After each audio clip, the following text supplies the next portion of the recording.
அதிமுக பொறுத்தவரையுமே இருதரப்பாக கருத்து மோதல் காரணமாக பிரிந்து இருந்தது. அந்த அடிப்படையில் தொடர்ந்து இந்த கருத்து மோதல் தொடர்ந்து ஒன்றிணைந்து செயல்பட வேண்டும் என எடப்பாடி பழனிசாமி ஒரு அறிக்கையை வெளியிட்டிருந்தார். அந்த அடிப்படையில் இரு தரப்பும், அதாவது எடப்பாடி தரப்பும் சரி, சி.வி. சண்முகம் தரப்பும் சரி, இரு தரப்பும் ஒன்றிணைந்து செயல்பட்டது. அந்த வகையில் ஒன்றிணைந்தாலுமே சி.வி. சண்முகம், மேலும் முன்னாள் அமைச்சர் விஜயபாஸ்கர் உள்ளிட்ட முக்கிய சட்டமன்ற உறுப்பினர்கள் பார்த்தோம் என்றால் எடப்பாடியுடன் இணைந்து நாங்கள் பயணிக்க என தொடர்ந்து ஒரு தகவலும் வெளியாகி வந்தது. அந்த அடிப்படையில் விராலிமலை சட்டமன்ற தொகுதி உறுப்பினரும் முன்னாள் அமைச்சருமான சி. விஜயபாஸ்கர் பொறுத்தவரையுமே தனது சட்டமன்ற உறுப்பினர் பதவியை ராஜினாமா செய்துவிட்டு தொடர்ந்து திமுக அல்லது தமிழக வெற்றி கழகத்தில் இணைய இருப்பதாக ஒரு தகவலும் வெளியாகி வந்தது.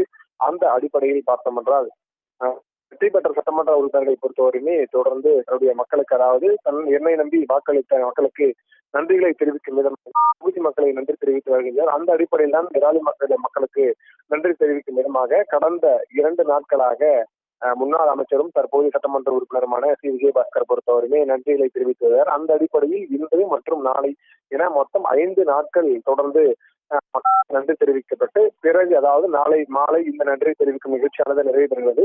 நாளை முடிந்தவுடன் புதன்கிழமை என்று பார்த்தோம் என்றால் விராலிமலை தொகுதியிலிருந்து தொடர்ந்து முன்னாள் அமைச்சர் விஜயபாஸ்கர் பொறுத்தவரையிலே சென்னைக்கு வந்து அன்று தனது சட்டமன்ற உறுப்பினர், அதாவது விராலி சட்டமன்ற உறுப்பினர் பதவியை ராஜினாமா செய்துவிட்டு அன்றே பார்த்தோம் என்றால் தமிழக வெற்றி கழகமா இல்லை திமுகவா என இரு கட்சிகளில் இணைந்திருப்பதாக ஒரு தகவலும் வெளியாக இருக்கிறது. அந்த அடிப்படையில் முக்கிய பிரதிநிதிகள் பார்த்தோம் என்றால் தொடர்ந்து தமிழக வெற்றி கழகத்தில் இணைந்து வரக்கூடிய நிலையில் இவரும் தமிழக வெற்றி கழகத்தில் இணைவதற்கான வாய்ப்புகள் இருப்பதாகவும் கூறப்பட்டிருக்கிறது. அதற்கான காரணம் என்னவென்று பார்த்தால் இதற்கு முன்பாக, அதாவது தமிழக வெற்றி கழகம் ஆட்சி அமைந்து தொடர்ந்து சட்டமன்ற பேரவையில் பார்த்தோம் என்றால் தன்னுடைய பெரும்பான்மை நிரூபிக்க சி.வி. சண்முகம் தலைமையிலான 25 சட்டமன்ற உறுப்பினர்கள் தமிழக வெற்றி கழகத்திற்கு ஆதரவு கொடுத்திருந்தனர். அந்த வகையில் ஆதரவு கொடுத்ததில் ஒரு சட்டமன்ற உறுப்பினரும் விஜயபாஸ்கர் என்று சொல்லத்தக்கது. அந்த அடிப்படையில் ஆதரவு கொடுத்திருக்கக்கூடிய நிலையில் அவர்களிடமோ இணைந்து செயல்படலாமா என்று தொடர்ந்து ஒரு பேச்சுவார்த்தை நடைபெற்று வந்த நிலையில் அந்த பேச்சுவார்த்தை பொறுத்தவரையுமே தோல்வியில் அடைந்தது.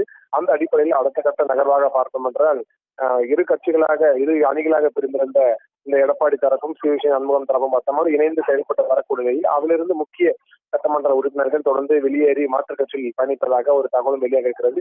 அந்த அடிப்படையில் தான் புதன்கிழமை அன்று தன்னுடைய சட்டமன்ற உறுப்பினர் பதவியை ராஜினாமா செய்துவிட்டு பெரும்பான்மையாக தமிழக வெற்றி கழகத்தில் இணைவதற்கான வாய்ப்புகள் இருப்பதாக கூறப்படுகிறது.